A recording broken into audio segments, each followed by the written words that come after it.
My last play as an NFL player was probably the worst concussion I ever had. I don't know if there's ever a good time for a concussion, but at 41, this is it. I'm done. Blows, jolts, or hits to the head while playing sports put some Mississippians at risk for concussions and brain injuries. She's been hit so many times, had in soccer and different other sports, and just to see her go down like that, I just... But some healthcare experts say more hits could mean more damage. I'll tell my patient it's not adding, it's multiplying. When you have more than one concussion, the effects tend to blossom. So you again have less safety factor there. Concussion, a game changer. Next on Southern Remedy. Southern Remedy is underwritten by a grant from the University of Mississippi Medical Center and viewers like you. Thank you. I was on my way to pick up Jasmine out of carpool. I get a phone call from Jasmine. She said, "Hey, Mom, how far away are you?" I said, "Well, you know, Jazz, I'm in the carpool line, actually." I said, I'm back in carpool line, so it may be about 20 minutes before I can get to the front. I said, "What's wrong? You don't sound good." She said, "I got hit with the ball in basketball practice." And she said, "I'm not feeling so well. I kind of feel like I want to pass out." I said, "Go inside the building and go get Nurse Ellison." Well, the initial contact that I had was from the secretary. She called in my office and said that a student was on their way up from basketball and that she had already called her mom and told her that she was hit with a basketball and that she was going to come sit in the office and wait for her mom to come pick her up. We were in basketball practice. It was last block, and we were doing this passing drill where we passed it to each other and the person ran down the middle. And then at the end, they'll do a layup. Well, this one girl, she's so small, so, you know, she got to put a lot of force on the ball to throw. And it just went a little too high, and it hit right here in my temple. I was a principal at Rosa Scott when Jasmine had the incident that occurred. And I remember getting a call in the afternoon. I'm sure I was dealing with school-related issues, whatever they might have been. So when that occurred, I came out of my office and then found out who it was. And so from that point, I simply went through a routine. You know, what happened? Can you tell me what happened? Do you remember who you are? So forth like that. She was oriented. She knew who she was. She knew who I was. She knew where she was. There were no indicators to begin with. As soon as it hit, I just kind of got, you know, off track. My eyes were kind of shaky. And I wasn't pulled from the court, you know. I was just asked, like, was I okay? And honestly, you could tell I wasn't because of the way I was missing my layups. And then when we ran, I was really slow, and I was one of the people who always ran pretty fast on the team. As time passed, she started slurring her speech. Her posture became slumped over. I would ask her a question, she would repeat the question back to me. So for instance, I would say, "Jasmine, do you know where you are?" "Do I know where I am?" Originally, "Jasmine, do you know where you are?" "Yes, I'm at Rosa Scott." "Do you know what happened to you?" "Yes, basketball hit my head." So I go through the same series of questions to notice if there's any difference in them. And so she was deteriorating. By the time Mom had gotten there, she deteriorated pretty quickly. I had just got to the front of the school, and I went inside, and she was laying on the floor. We tried to talk with her to see if she would become alert, if she could open her eyes. No response at all. She didn't know where she was. She didn't even recall what happened to her. She was in and out of consciousness, slumped over. A 15-minute period, she went from knowing where she was to not. At that moment, Nurse Ellison started checking her vitals. The vitals were still good, but we were not getting a response from her. And at that moment, I told them, I said, "Call an ambulance."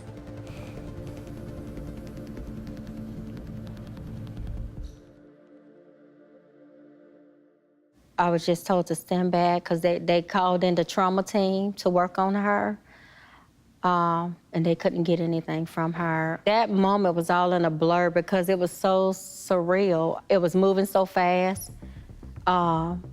We were trying to comprehend, like, is this really happening? She told me when she got hit with the ball. What happened in basketball? The doctors were worried because with her being hit in the head, they didn't see no outward swelling. So they said, usually that's not a good sign because if there's not outward swelling, then there's swelling on the inside. So the whole night they were running tests in and out the whole night, trying to figure out why won't she wake up? Is she really unconscious? I was scared. I didn't know what was going on. I didn't really remember anything. Of course, when I woke up, I was just staring at the ceiling, and I had a bunch of IVs, and my hair was filled with this type of gel because they ran so many head tests on me, so. Jasmine stayed unresponsive the rest of the night. She started coming through maybe midday the next day. Every time I think back to the moment, I get real emotional because I think back because she's been hit so many times, had in soccer and different other sports, and just to see her go down like that, I didn't remember my mom, and I kept asking her who she was because I just couldn't remember her. And even though I tried, they asked me my name. I couldn't remember my name. A concussion is any injury to the brain that is too mild to cause bleed or bruise on pictures, but significant enough that you have headaches, nausea, vomiting, dizziness, sometimes loss of consciousness, so that we know an insult has occurred, but it's microscopic and not visible. When we think about mild traumatic brain injury, we really think about symptoms in 4 categories. The physical symptoms like headache, nausea, vomiting, sensitive to light, noises, behavioral problems or irritability, emotional changes, sleep-related symptoms, which are sometimes difficult to see in children. A hit to the head or body can cause the head and brain to move rapidly back and forth. This sudden movement can cause the brain to bounce around or twist in the skull, creating chemical changes in the brain and sometimes stretching and damaging brain cells. When you have momentum that stops, or a force that comes in bringing momentum, that structure in this hard substance gets shaken. You can get bruising on the outside. You can have disruption of the vessels inside where it can bleed, or you can have disruption of the little bitty nerve fibers that are pretty delicate inside the brain that get shaken. The recovery period has been very difficult. She was allowed to go home a week later, but we were set up for speech therapy, occupational therapy, and physical therapy. After those, they sent specialists around in those areas. She was okay with some of the physical, but we had to do occupational and speech because then they discovered she had memory loss. You know, I was determined to get her back. My thing to Nurse Ellison was, as long as we can get back with our academics, if she doesn't do sports again, I'm okay with that. And so the biggest issue, especially in the growing brain, is for those children that are in school. If they are out of school for injury, they miss crucial learning moments. And so they have to catch up, and sometimes that can potentiate long-term difficulties in school or anxiety about not catching up, and it can play a role on their peers as well, and they may not be able to do the same thing as their peers. Diagnosis of concussion is really based on the mechanism of injury, so how they got injured makes us have to pay attention to the history very closely. And so if there is any concern about a bump, a blow, a jolt, or direct hit to the head, or impulsive trauma to the head or the neck or the torso that may move the head, then we have to be concerned about a concussion if they have had any alteration in their mental status. Sometimes it's a brief glazed look or some dizziness or a brief headache. So we really listen to what happened to them and what symptoms do they have after sustaining that injury. If you're in a car accident or a motorcycle accident and you have momentum that suddenly stops, it's a little more likely to have more recurrent forces, and you have the lighter structures on the outside of the brain that are less dense. And then you have the brainstem that comes up to the center structures that are very, very dense. And so that makes a difference in how it moves inside the skull, and so they can move in opposite directions and tear all the little connecting nerves that help us coordinate thought and consciousness. And when that happens to a significant degree, you can have a coma. When it happens to a milder degree, it's a concussion. We really don't know the long-term effects of mild traumatic brain injury in the younger child. So we're just beginning to learn about it as adults from the NFL. They've really brought to light a lot of long-term concerns that we should be paying attention to earlier. So we really don't know as much about the developing brain and traumatic brain injury. Favre's got 5 to choose from. Got hit, got thrown down, and is shaken up. My last play as an NFL player was probably the worst concussion I ever had. You know, I remember walking off as I like to say, as the fog cleared, if that's a good example. As I walked off the field and started kind of getting my bearings straight, I thought to myself, I don't know if there's ever a good time for a concussion, but at 41, that's probably, if there was ever writing on the wall, this is it, I'm done. My dad and coaches like him in that era or before thrived off of pain, hurt, fatigue. You know, I always joke with people and say my dad, water was a dirty word. You didn't ever say, Dad or Coach, I need water. That insinuated that you were soft. Just like, you know, I just got dinged in the head. Well, you're gonna have worse than a ding in the head. I mean, that's, and I'm being nice. But I think you have to go back and I think about this. You would be dealing with, unless you educate and almost prove to my dad or that generation that this is a big problem.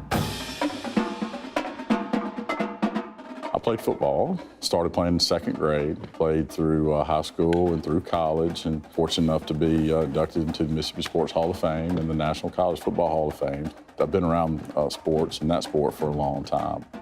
My father played 10 years in the NFL after leaving Ole Miss in the late 50s.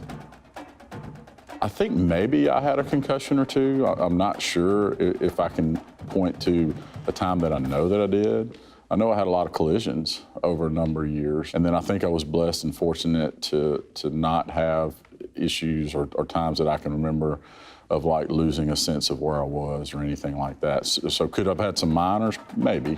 For the most part, I think I was okay. He played for the Cleveland Browns for 7 years, played for the New Orleans Saints for 3 years. He was a tight end when he first went into the pros with the Browns, and they won a world championship in 1964.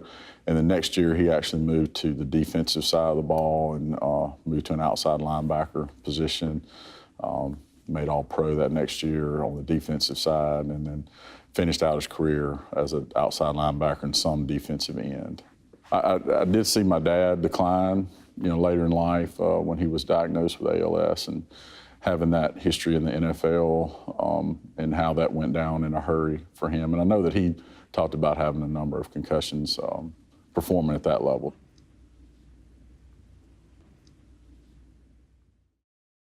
You know, you didn't think about coming out because that was, you know, you'd be considered a wimp, you know, or whatever, you know. And so my last 5 years is when the last play I came out, and that was my last play ever.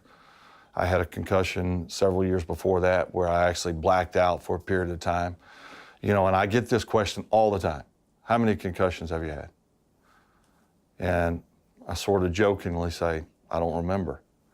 But in all honesty, I don't know, because what we know now is you don't have to be knocked out cold for a concussion. And that's what's scary. If you said, how many times did I see stars? Every time I got tackled. And if that's a concussion, it's pretty frightening. Or you have ringing in the ears. How many times do you have that? I can't count. So The last 5 years is when it became an issue and something was done about it. In 2012, more than 4,500 players, spouses, and representatives filed the NFL concussion lawsuit.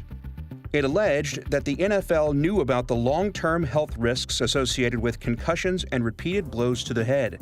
The lawsuit was finally settled in 2017, awarding millions of dollars to former players. This high-profile lawsuit has raised awareness of the risks of brain injury in sports. You can have multiplied effects. I'll tell my patient it's not adding, it's multiplying. When you have more than one concussion, the effects tend to blossom. So you again have less safety factor there.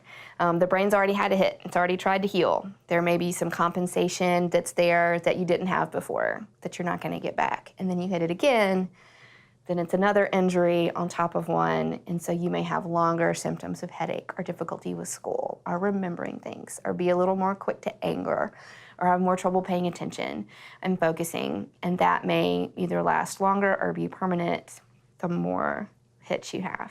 Because I want them to understand, people say concussion and they go, oh, it's just a concussion. But you say they have a mild traumatic brain injury and they go, oh, I didn't realize that. So I try to use those terms together and make sure they understand that a mild traumatic brain injury is a concussion and it is serious and we take it very seriously. And so the whole thing gets shaken, but a few places are more vulnerable. So the frontal lobes, they control how we behave appropriately. What we say and when we say it, and some of our personality and being able to control emotion, not get angry too quickly, not being apathetic, but not being impulsive, being on that spectrum, and being able to have attention and focus is some in the frontal lobe as well. Concussions are most common in students playing sports. According to the CDC, 2.5 million high school students reported having at least one sports-related concussion. Students who play more than one sport are at a higher risk for this brain injury. Brett Favre returned to his native Mississippi right after his retirement back in 2010 for life on the sidelines. And since then, he's been busy coaching a team near his home, trying to win a high school state championship. We had a wonderful, great head coach, Neville Barr, who was smart. He was old school, but he had graduated to the new way of thinking, and he was tough, but he was smart. And I think that's, you know, in the world we're in right now, in the football world, with what we have at our fingertips, that's the best approach. Tough, but smart about it. I don't have to make these guys tackle each other day in and day out. They're going to do that in a game. I want to teach them the fundamentals. You can do things in a walk-through manner, but at times you have to be a little bit physical because it is a physical game. That's really how I kind of looked at it. I thought he did a wonderful job of handling the kids from a physical and a mental standpoint. There's a time to chew them out. There's a time to put your arm around them. And I learned from my dad, there's a time to chew them out, and then there's a time to chew them out. And you never put your arm around them. And I learned that part, but you have to put your arm around them and tell them, you know, they did well and be positive influences in their life as well. You can't hit with your kids all the time, coach. You cannot, you know, the risk for long-term health problems is astronomical, and you have to back off. That would be a stretch for him at first, but I think when you really listen to what's out there and what the possibilities are, and that there's no treatment in mainstream right now, it's pretty scary. My favorite sports was it was soccer, and I started basketball like a year after, which I was around like 5 years old, so around 6 I started basketball. And my favorite sport to watch is soccer, even though people think it's boring, but it's really fun. I like it.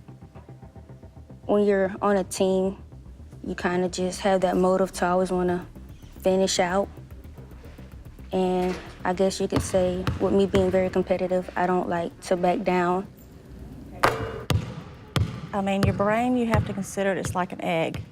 and the outer part of that egg needs to be protected because that inner part is the main organ for everything else in your body. And if that brain does not mature properly, develop properly, or has any injury to it, then it can mess up all the rest of you. Educationally, how you function. It's important for people to know that also that concussion is not a structural injury, it's a functional injury. X-rays don't pick up a concussion. I would say it's a new normal because what was so important to her at one time has now, I won't say become less important. For her to see things the way I see things, as far as doing well in school, that's new. Well, it's been hard because I have to remind myself I can't do everything that I used to be able to do. I couldn't push myself like I wanted to. So even if I did do a sport, it wasn't always like easy to just, you know, do what I used to do. Her personality, the attitude, I think all that is new. A lot of the treatment was rest the brain, meaning, hey, no stress, feel headaches coming on, let's rest. And I think a lot of that comes, so the new normal, I think, comes from a lot of the treatment that we had. I feel lost as a person because I'm not used to just, you know, not being on the court, being on the field, being able to just do what I used to do. I'm not used to that. I'm not used to taking anything easy, so I get emotional. We have dealt with depression. We've dealt with breakdowns, frustration rather. We've dealt with stress. It's been a lot for us to handle during this recovery time. But, you know, I was determined to get her back. Children, in general, we think about them healing well and responding better after an insult. But brain injuries work backwards because the children have a healing brain. So not only are they growing and developing rapidly and learning things really quickly, they have more vulnerability because they don't have that brain that already knows how to read and do math and have some judgment, have that good fully formed frontal lobe that we generally have in adulthood. So their damage can cause more trouble, and they've borne that out in studies where it takes longer. The younger you are, the longer it takes for you to recover from a concussion.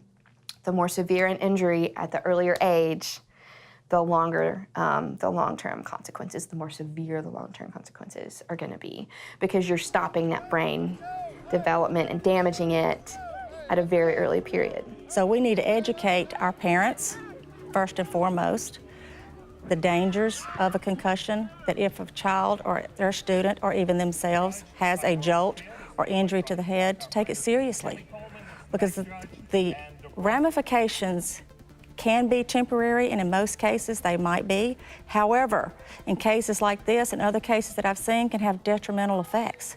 I can remember a time hearing football players or different athletes suffering concussions, and I remember thinking, oh God, I hope it's not serious, I hope it's okay.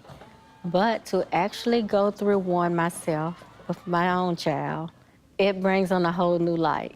So now when I hear concussion, I have a different outlook.